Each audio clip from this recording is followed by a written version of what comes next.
All right, this was about the Ohio car, man. Y'all wanted one about the Ohio car, so I'm getting ready to give y'all one about the Ohio car. But just know that I like to sit back and ride, man. All right?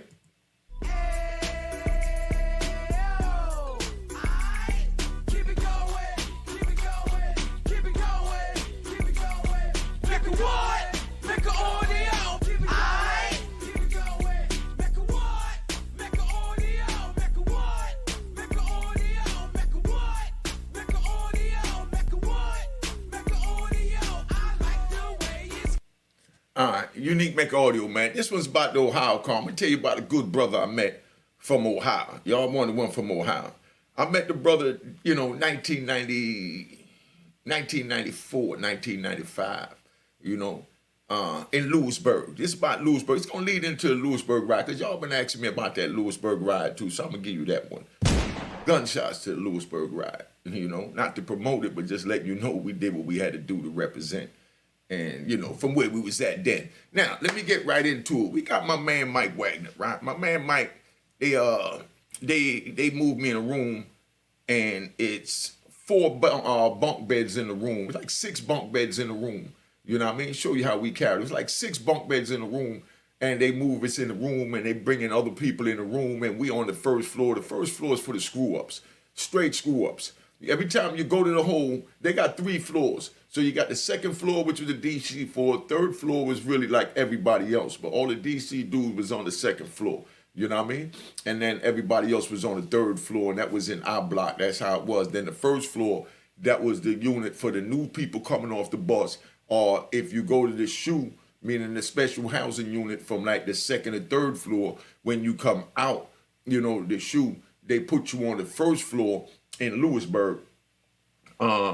And the reception block, they called it, So nobody liked to be down there because people just coming in, from, into the institution. They don't have nothing but institutional clothes. They pile up, they dirty. Dudes ain't even got cosmetics yet, so they not even really, taking care of their hygiene like they supposed to unless they got a homeboy there. Like when I got there in Lewisburg, because like I said, I like to ride, so let me ride. When I get there to Lewisburg, you know what I mean? As soon as I hit there, my man Doo-Wop. Y'all seen this video, go check out my man Doo-Wop's video. As soon as I get to Lewisburg, Doo-Wop give me a big, those grocery bags they used to give out, in the supermarket. That's what they gave us our commissary in there, so we had the grocery bags in the sale. Doo-Wop bring me a grocery bag with a bunch of cosmetics, lotion, deodorant, toothpaste, toothbrush, some soup, some popcorn, some mackerel, some rice, you know what I mean? And even threw some, some beans in there, for the protein, because Doo-Wop was big on the workout.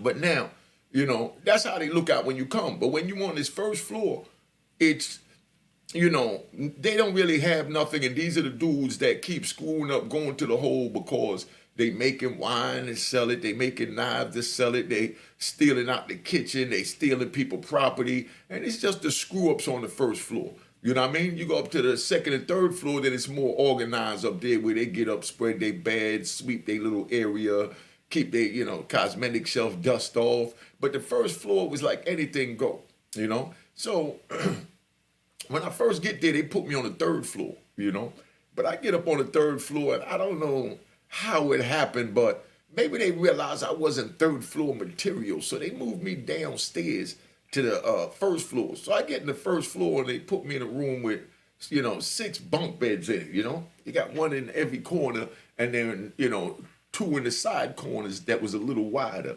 So when I get down there, we got my man Mike Wagner from Ohio in there. Big shout out to Ohio. All right, calm down.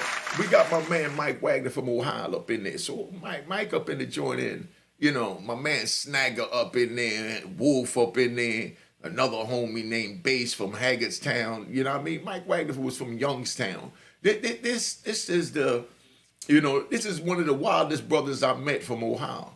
You know what I mean? Because I met a couple more brothers from Ohio that was official, but there wasn't a lot of brothers in the system back then from Ohio, because the feds wasn't really sweeping through Ohio like they were doing in the major cities. So that's why I don't tell a lot of Ohio stories, always asking for it. But, the few brothers that I know was official, I like to get in touch with them and get their permission to say their names before I say their names, because this is a gangsters channel. This not a channel where we just talk to talk and shoot out names. You know what I mean? Anybody I talk about, I was with. You understand what I'm saying? Or I know about through somebody that was with them, and I'm gonna let you know that too, so that you know what's first-hand information and second-hand information, and this is first-hand information. So now I'm in Lewisburg with my man. I'm moving the room to speed this up. I feel like going back to my old ways and talk about New York slick flash talk. So I'm gonna just speed this up so you can get to it till I get to the meat of my story. You know what I mean? So I get in the room. They got 6 bunk beds in the joint. So I got my homies in there. Like I said, it's Mike Wagner, it's Snagger, Bass, Wolf, and a dude out of Florida named Nard. There's 6 of us. You understand what I'm saying? There's 6 bunk beds. So we each had our own bottom bunk. We don't want nobody on the top, because when we laying down middle of the night, they give it to you raw how we do in prison. When you laying down and you think everybody sleep, that's when dudes slide their hand in their pants and, you know what I mean, test themselves and do what they got to do. And, so, you don't want nobody up top with the bed rocking and you ain't trying to wake up from your bed rocking because somebody up there is violating you, masturbating in the bunk below. So you don't want nobody up top because you don't want that. And, like I said, them type of things is done in private because it's out of respect, because it wasn't none of that he cipher, monkey cipher crap amongst the men. Let's get that right, and so we didn't do that. But anyway, so we up in the joint, so it's 6 of us. So we just said, man, screw that, We took the top bunks, you know what I mean? Look at this, how we was, I'm just getting to Lewisburg. We take the top bunks, the bed off the top apart and made all 6 beds single beds. So this is our room.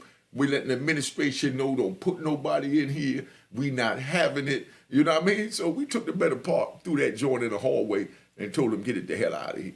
So now when somebody come in, they look, the bed, it counts, still says there's 6 beds. So they'll assign somebody to the room, then they go back to the police, let the police know, yo, there's nowhere to go, there's no bed in there.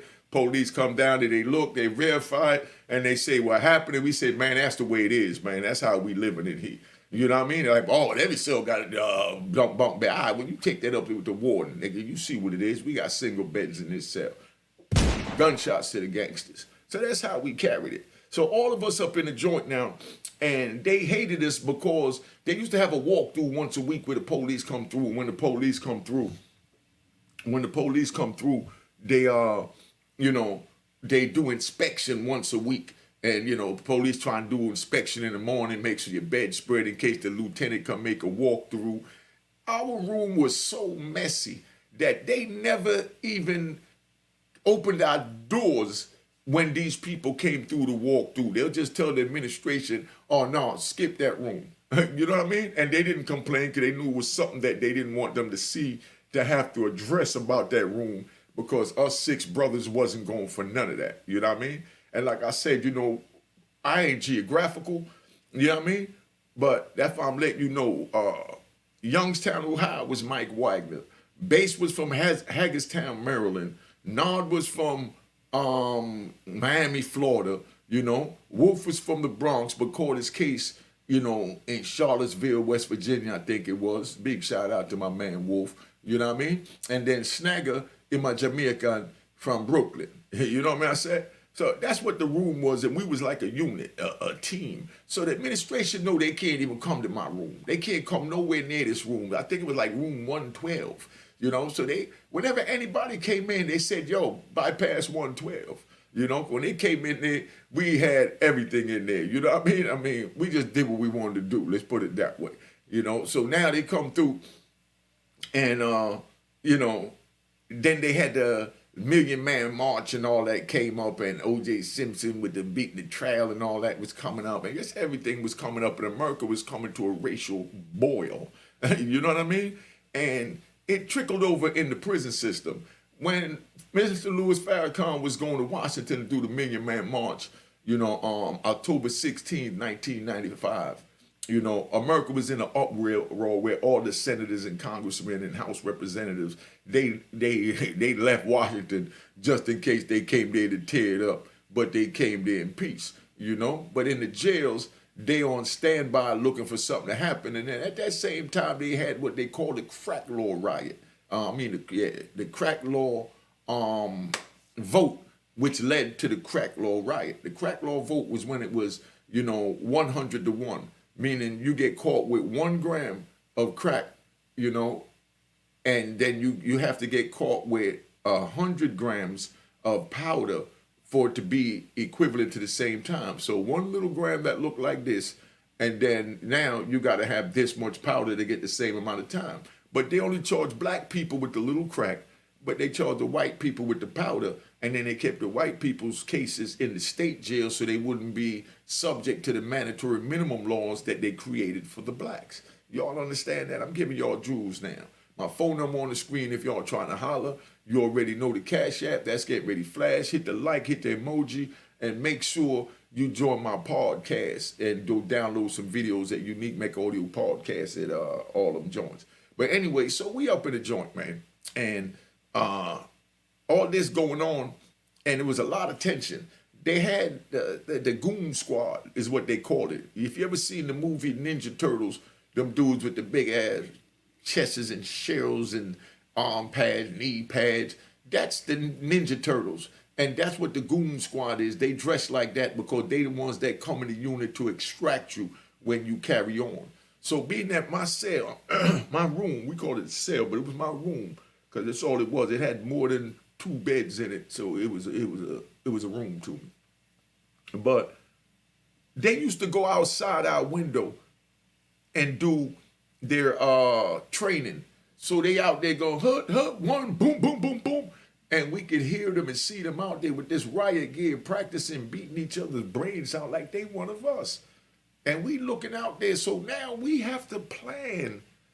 If they decide to come in here and get us niggas, how we gonna defend ourselves? And what are we gonna do to defend ourselves? If I say, youngin', stay in school, stay off the street, and don't get off the porch because none of this is worth it. Look how I had to live, I'm watching these big ass white boys, all of them over 6'5", all of them over 280, and they got on this big ass Ninja Turtle gear with the batons and the shields, and they out there banging on each other, and we looking at them, and we ain't got nothing but our little homemade knives, So that's when I decided, one knife ain't no good. That's, like on the street, you don't want just one car. You don't want just one woman. You know what I mean? You're getting money, you want multiple cars, multiple women, multiple guns, and everything else. I'm thinking I'm in prison, I could lay back and chill out with just one knife. But when I looked out my window and I seen all this going on, I'm like, heck no. I went made me another knife for the left hand. You know what I mean? So now we ready to go when they ready to rumble. So we in there and we getting prepared because we felt it was an intimidation joint that they was doing. So we up in the joint, and then they voted on the crack law and they voted against it to keep it the same, meaning to keep blacks getting 100 times more, than a white person, that sell powder cocaine because they was arresting us blacks with crack cocaine. All right. So now we know that it's on. So when that happened, a big riot jumped off over there in Talladega. You know what I mean? And Greenville, Illinois. Big shout out to Talladega and Greenville for standing up for what they believed in. You know what I mean? Big shout out. You know what I mean? So, that's where that was at now. So when they vote and they lost, those FCIs took off, and I think Long Park got into something, and, Allenwood Medium, and, then Allenwood Penn, and it trickled to different jails where Janet Reno said lock the jails down. You know what I mean? So she locked down for the first time in American history every prison in the United States of America, dealing with the feds. It didn't have nothing to do with it. We're in Lewisburg getting money, smoking weed, drinking White Lightning, other dudes messing with the dope. Everybody doing their thing. We wasn't thinking about none of that because the crack law wasn't helping us because all of us was the big boys that had way more than a little bit that triggered the mandatory minimum. So no matter what the vote was, we still stuck with a life sentence. You understand what I'm saying? So we minded our business doing our thing. And next thing you know, they started getting real aggressive down there. So after they locked us down, they decided to feed us one unit at a time. So when they opened the doors up, ain't nobody go eat because we all got our food in our lockers and all that because we was preparing for this. So nobody go eat. So they get mad that nobody go eat for about a week, you know. So the next week they decided to give a black man his favorite meal. They went out and got chicken and deep fried whole pheasant chickens, man, in hot grease and seasoned Cajun style. You know what I mean? They got the best black cooks in the prison. Big shout out Louisiana. You know what I mean? Big shout out Louisiana. You know, because that's where the cook was from. So they did this chicken, man, that was so fire, you know, that we could, and it was like they turned down all the fans in the prison. They turned down all the fans in the prison and pointed it from the kitchen to the housing units to blow that good old Cajun chicken smell all up in the units. Say, y'all niggas don't want to eat, well, we gonna torture you, you know? So by the time we smelled it, we like, yo, you know, and, you know, everybody said we wasn't gonna eat because we were bucking, we were protesting. Nigga was like, yo, dog, that chicken smell kind of good, family. You know what I mean? Other dude be like, yeah, I know, but, you know, we ain't supposed to be going down there. Ain't nobody going to eat. Yo, you know, we got to talk to the homies, man. We ain't eating a week. I mean, locker getting low and, you know, chicken smelling good. And you know what I mean? And I heard they have whole pheasants down there. So they send some chicken back to every unit. Show you how dirty they play. They send back some chicken back to every unit for the police that was working. So when we walk by the police desk, we see the police with a whole pheasant, a chicken this big, man. You know what a pheasant is, man. It's a whole chicken, and it was deep fried, crispy, Cajun style. And this police in there eating, and he's saying that that's what they got in the kitchen for us today. So we're like, oh, man, you know what I mean? So now everybody getting a huddle. We're like, oh, we got to go get that pheasant, man. I ain't had one of them. I mean, I've been locked up, you know? So we said, screw that. So we decided to go down there. So they let us in there one unit at a time to make sure if something jumped off, they could control it, because one unit might have 150 people, whereas, you know, you put all the units in there together and run regular mainline, and you might have 1,000 people in there, 1,500 from all the inmates coming in and out to eat. And if something jumped off, they couldn't control it, so they let one unit out at a time. So by the time they let our unit out and we walk down there, we go in there to eat, they telling us we got 7 minutes to eat. Now, we're in Lewisburg Penitentiary. We straight gangsters. Big shout out to the gangsters. Gunshots for my gangsters. Now, 7 minutes and to eat this good-ass pheasant, and nigga ain't eating about a week. You know what I mean? A hot meal other than with a stinger. Oh, no, if you don't know what a stinger is, that's where you take a wire, you know, like electrical cord, and you cut it, strip the two wires, and you wrap it around a nut. You know what I mean? And you plug it in and drop it in the water. The nut get hot, heats up the water. You take a plastic bag, put your food in it, sit it on top of the water. The nut is in the bottom of heating up. And, you know, it turns to steam, and that's what cook your food, because a lot of it, the food that they give us is pre-cooked. We even cook raw rice with that joint. You know how long that take. But anyway, like I said, I'm riding, so let me go on back. So now we back in the joint, and we in the kitchen. They tell us 7 minutes to eat. We're not trying to hear that. You understand what I'm saying? And, you know, we really want more than this one pheasant, because the joint was finger-licking good. You know what I mean? Kentucky Fried Chicken had nothing on this, you know, Louisiana brother that was laying it down. So now it was time to leave. They telling us that we couldn't take none of the food back to the unit. You know, in other words, like, you got to eat it here. You know, so, you know, we go leave. And when we walk out the joint, they searching everybody. They pat searching everybody to see if they got anything on them. So my man, you know, Mike Wagner, wild dude, go to wild, he walks out the joint and he got his hand in his jacket like this. You know, he got his hand in his jacket, you know, and he's like this with his hand in his jacket, and he's walking out the kitchen, and they see him. And they call him over there for a pat search. So when they call for a pat search, about 5 police surround them. So now me and all the homies, we surrounded 5 police. You know what I mean? And they like, yo, keep it moving, keep it moving. Nah, you know, y'all keep it moving, let our man come. And they said, nah, we get ready searching. We said, all right, well, we get ready to watch you to make sure you don't try nothing. You know what I mean? So now other police come, and, you know, some other homies come now, and they got the other police surrounded. So it's a big standoff in the main line. You know what I mean? On the red top, you know, in front of the main line. So while we all out there, they telling, you know, my man take his hand out of his jacket, and he said, nah. And they telling us to go back, and we said, nah, we ain't leaving without him. You know what I mean? So my man Mike made a choice for us. He took off running. Woof. See that hallway? That's how he ran down a dark hallway like that. Now, all the police running behind him. All you hear is the keys jiggling, you know, and they running behind him with them big ass boots and all that crap on their belt. So when they get that, you know, we go running behind them. So when we get down to the unit, they already called the police on the walkie-talkie, said got one running down towards J and I block. So the police all come out in the hallway. You know, Mike, old big boy. Mike was like maybe 6'2", 6'3", and he was about 260 solid, and he was only like 18, 19 years old, fresh from Youngstown, Ohio, man. So you see what we had to work with.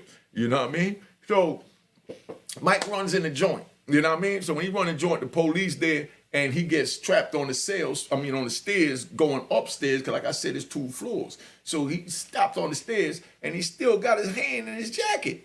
You know what I mean? So they tell him, take your hand out. And he's like, nah. So now we all got him surrounded. We like, yo, back up. Leave him alone. You ain't doing nothing to him. They say, nah, we taking him to the shoe. For what? For running. So what he ran? We ran. Nigga, lock us up too.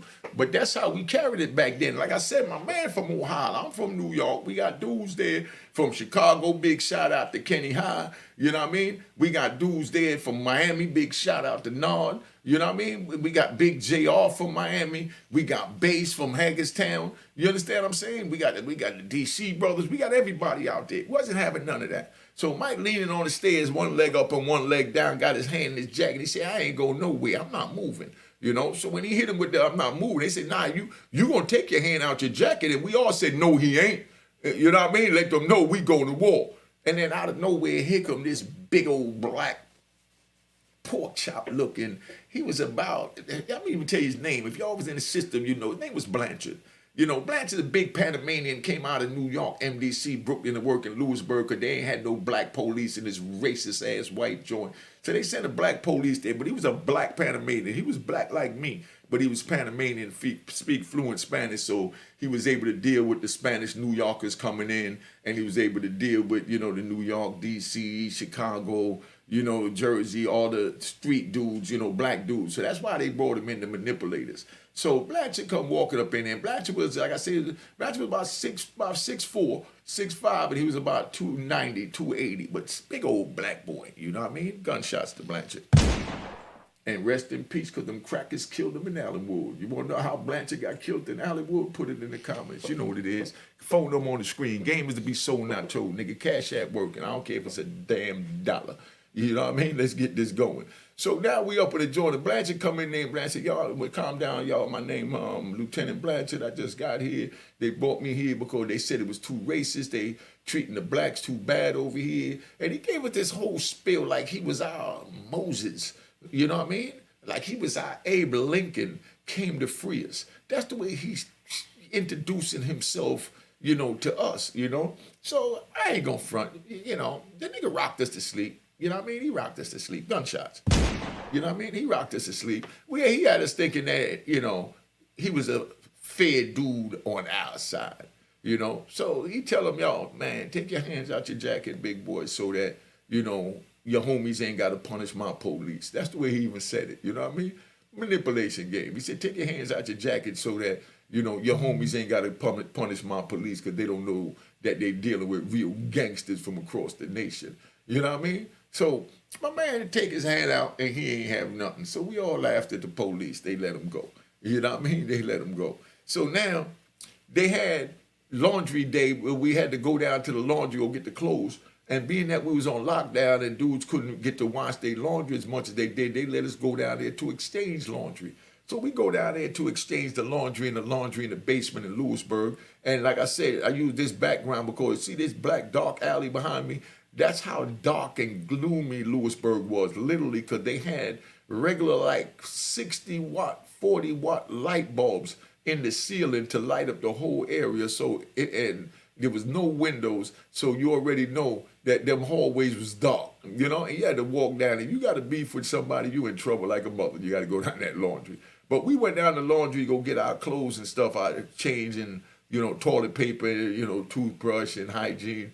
So, because the commissary was closed, so we had to use the government crap. So we walked down in the joint. When we go down the joint, they trying to tell us, oh, only one care package per inmate. And first of all, we got offended because they said inmate. We not inmates, nigga. We convicts. Inmates do what they supposed to do. You know what I mean? You know, they do, inmates do what they told to do, excuse me. Inmates do what they told to do. You know, convicts do what they want to do. And that's what we was. So we like, man, come on, ain't no police here, nigga. You handing the shit out. You acting like a police monitoring this shit. You know what I mean? So, you know, my man Mike Wagner, he was so official. Let me drive back to the kitchen. We gonna get back to the laundry. Mike working in the kitchen. Me and Mike in the kitchen. They just put me in there when I just go in there. I'll tell you what happened and how they wound up getting me out the kitchen. But, you know, me and Mike in there, and it was like hamburger day or chicken day, one of them good days. So when the inmates come, they telling us to give the inmates one piece. You understand? But now we live with these men. So a homie come up or somebody you know come up and he gonna tell you put 2 chickens up there. You know, like if the police ain't looking, you just slide 2 chickens up there and he know to take one, cuff it under the tray, whatever he got to do so the police don't see it. So the police bust the homie, you know, Mike, you know, putting more than 1 chicken up on a plate. So the police said, didn't I tell you, and he pointed on Mike's face, right? He said, didn't I tell you only give them men, inmates 1 piece of chicken each? You know what I mean? And Mike said, hold up, that's my man. And he said, I don't care who it is. Every inmate get 1 piece of chicken. And Mike said, hold up, first of all, get your hands out my face. I don't know who you talking to. You got me screwed up. I'm from Youngstown, Ohio, nigga. You know what I mean? This is what Mike told him, you know? That's why I love him to death. That's why I put him down on the team, you know, because he was younger than me. I said, man, I can deal with this dude. Mike told him, man, you know, you telling me that I got to get 1 piece. And dude said, yeah, that's the rules. Mike said, well, I don't like rules and I don't like you. So the next inmate came up there. Mike started just putting 2 or 3 pieces of chicken on everybody's plate while the man talking to him, telling him only put 1 piece of chicken. So dude's grabbing the trays and moving about fast as some mother with that chicken. Because now he don't put 2, 3 chickens on the tray. So they just going and they see he beefing with the police. So the other police come over to see the beef he doing. But while that's going on, Mike got his elbow out like this. You know what I mean? Holding the police back, and he putting the chicken on the tray, giving away the chicken. Like, yo, take this, y'all. Screw them police. Take this. Screw them police. That was Mike. You know what I mean? So, you know, big shout out to Youngstown. Big shout out to Youngstown. All right, calm down. All right? Now, you know, Mike sit there, and he peek what's going on, that the police trying to come, so he just getting rid of the chicken. So when they come over there now, he didn't have enough time to empty the pan that he was dealing with. You know what I mean? So what he do is he takes the whole pan. You understand what I'm saying? And he told the homies that was there, put your trays together real quick. So, you know, the trays was big. So now they got 4 big ass trays like this together. And Mike took that pan and dumped that whole pan of chicken on the thing in front of the police and looked at him and said, now you go take it from them. Being that you telling me I can't give it to them. I got to go back there and live with these men. So I'd rather whoop you by yourself than go back there and have to fight 40, 50 of my homeboys because I followed your punk ass rule when I know if I was on the other side of that coming through there and somebody here that I know asked for an extra piece, I'll expect them to give it to me. So I'm giving them what I expect them to do for me. Now you want that chicken, you go get it back from them. You know what I mean? So they say, oh, that's it, you fired. So they fired Mike, put him in the shoe. You know what I mean? So now, let's go back to the laundry. See, understand? There's a method to all the madness. Just sit back, relax, and enjoy the damn ride, man. All right? Just relax. Like I said, they got other channels, no disrespect. You quietly just tap out. So then now, we go back down in the basement in Lewisburg, and they tell us they're only going to give us 1 little care package. You know, Mike said, nah, man, what do you mean 1 kid package? You know, because this after Mike done made a stand for us and, you know, gave away all the chicken, fought with the police, because he had to fight him that day because he wasn't letting them put their handcuffs on him. Let's get that straight. Mike is not the type of dude that the police come and say, hey, cuff up. No, Mike's not cuffing up. You know what I mean? So he fought for this movement. So now we're in the basement and the same scenario in the inmates, because that's what they were, inmates. They wasn't convicts like Mike. You know what I mean? The inmates tried to give him one thing and said the police said. So Mike went behind the counter, grabbed all that shit, and he started handing it out to everybody. You know what I mean? He said, go get your boss, nigga. And he handing out everybody, yo, how many you need? How many you need? And he giving it out like it's crack. You know what I mean? Big shout out to Youngstown, Ohio. Big shout out. You know what I mean? Big shout out. All right. Calm down, y'all. Calm down, man. Listen. So check. So now, so you youngins understand. If I'm telling you, don't go to prison, man. It ain't worth it, man. I mean, like I said, I done been there, done it all. I'm gonna give y'all a Larry Hoover story this week. You know what I mean? Cause I see everybody talking about free Larry Hoover, most definitely free the big homie. You know what I mean? But, you know, I don't know how I feel about dudes that don't even know the man. Didn't even take the time to study his cause. You understand what I'm saying? And they speaking on him. But, you know, everything is for views. But I'm gonna give you my experience with Larry Hoover this week. You know what I mean? Like I said, all my shit documented, nigga. You know, check mines. You know, it's all in the computers. But anyway, so, you know, Mike gives out all the stuff. You know, the dude got mad and tried to grab the bag from Mike that he was handing out the stuff in. And, you know, Mike snuffed him.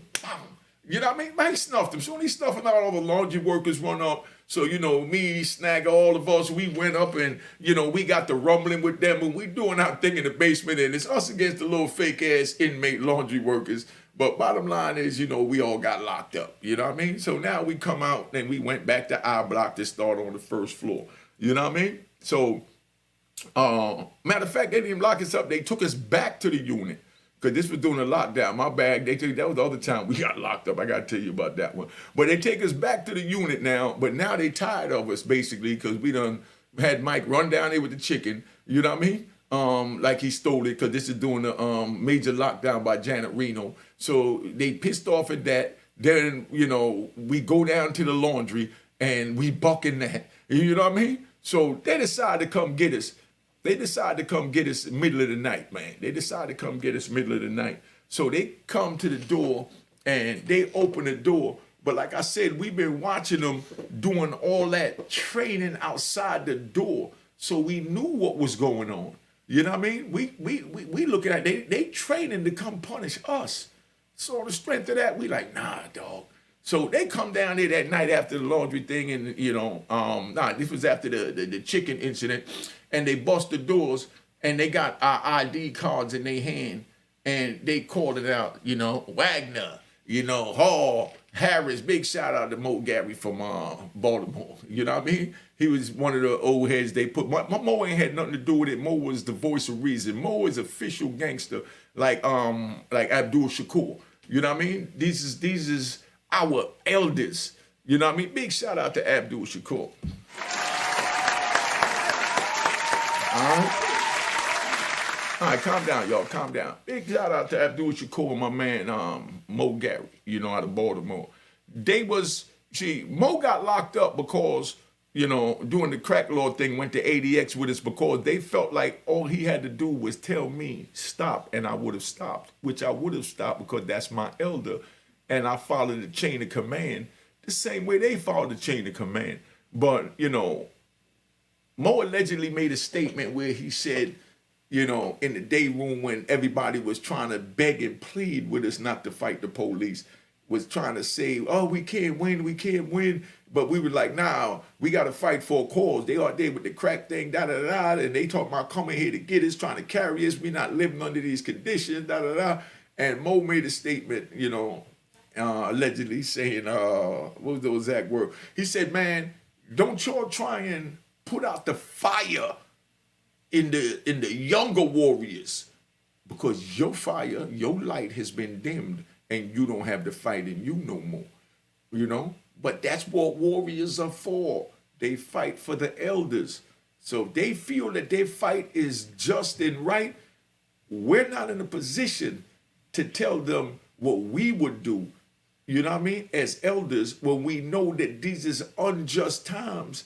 And this is what's supposed to be done that these young men is professing to do, you know? And that's what got him sent to the ADX.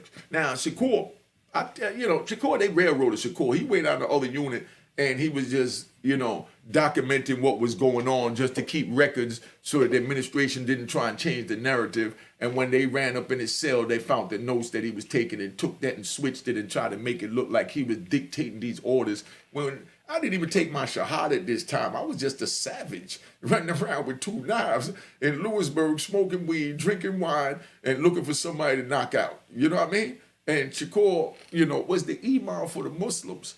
you know, and Shakur always tried to talk to us respectfully and let us know, you know what I mean, how to, you know, follow the sunnah. You know what I mean? And, you know, and calm down with our savage ways. But I wasn't ready to hear it. Like a lot of these youngins ain't ready to hear it. That's why I understand. And that's why I let you know that if none of this deteriorates you from wanting to, you know, to square up, as they say, you know what I mean? And go get a damn job, get your woman and lay down and fall in love instead of out here getting money, you know, screwing 10 different women and then thinking, you know, but I love a dog when she goes screw the next Unique. Stop it. You know what I mean? If you think that that's what you want, go ahead and do it. But I'm telling you not to do it. But do what you want. Do you. But just make sure you handle the code and conduct of doing what you do by running on the street. And that means you don't tell on your comrade or no one. You claim responsibility for your own actions that you chose that got you caught up. Don't bring in another man. I said that really slow so that y'all could comprehend the words that are coming out my mouth. Now, don't get involved is what I'm telling you. But if you think you tough enough, know to shut the F up. All right, that's the bottom line. Gunshots to the suckers that want to tell, you know. But you got a choice not to do it, so you ain't got to worry about telling. So now, you know, that's what Shakur got locked up for. So now the police decide they coming down there, they coming to lock us up, you know, us in our block, because our block is the unit that, you know, caused the trouble when they first opened up in the kitchen with the chicken with Mike on the red top, having the police run down there and squared off down in our block in the stairway where they had to call the new house nigga Blanchard down there to calm us down. Then our block is the one that went in the laundry, wound up, you know what I mean, starting a big fight down the laundry. We couldn't even put him in the shoe that day, da-da-da-da. You know what I mean? So they like, nah, let's go to our block. So they come there with these ID cards and they call our name. When they call our names, we was already set up because we already went and got, you know, big barrels, you know, like the garbage pails. We got the garbage pails and filled it up with cold water. Now, put in the comments why we use cold water. Now, we filled the garbage pails up with cold water. We went got all the towels and all the sheets, and we piled them up in there, and we had the garbage pans with the cold water, you know, all around, you know, one by the shower, you know, because they got windows in the shower. We got one by the kitchen, one by the bathroom, you know, and then we got a couple in between the doors by the doors. And y'all tell me why you think we got these cold barrels of water. And I'm going to tap out right there, and I'm going to give you part two. I'll probably do it when I get off of this, because this has already been damn near 40 minutes. But I'm going to give you part two to this, because we was gearing up for the riot. You know what I mean? Because they come to take us out the unit. So like I said, we done went and put the garbage pans with the water. We done tied the back doors up, you know what I mean, allegedly. You know what I mean? With extension cords so they couldn't come in through the back doors, down the back stairs. We done threw water on the floor, you know what I mean? And threw shampoo in it, you know what I mean? And kicked it around to make it real sudsy and things like that. Now, y'all tell me why we did all of this. You know what I mean? It's a little trivia for something y'all to ponder while I give you part two. You know what I mean? So we got the buckets of water with all the towels and sheets, you know what I mean? Cold bucket of water, you know, garbage pail of water. And we got water on the floor with shampoo all in it, you know what I mean? And we done tied the back door up. And here come these Europeans come to the front with our ID cards, said they want us to come to the front so they could take us out the unit. So you know what we told them, you know what I mean? Come and get us, copper. Mecca what? Mecca audio. Gunshots if they think they coming in here without a fight. Gunshots if they think they coming in here without a fight. Gunshots. That's how our mentality was, and I'm telling you I don't want you there, so that's why I'm telling you don't get involved so you don't have to be there. Now for that, I'm going to tap out. I'm going to give y'all part two to this if you want it. Tell you the details of what happened during the riot, which I know that's what y'all want to hear, how we was fighting. But that's how it led up to it with my man, you know, Mike Wagner from Youngstown, Ohio. He wound up going to ADX with me and met a lot of these characters, and you know what I mean? You know, I mean, come on, man. All right.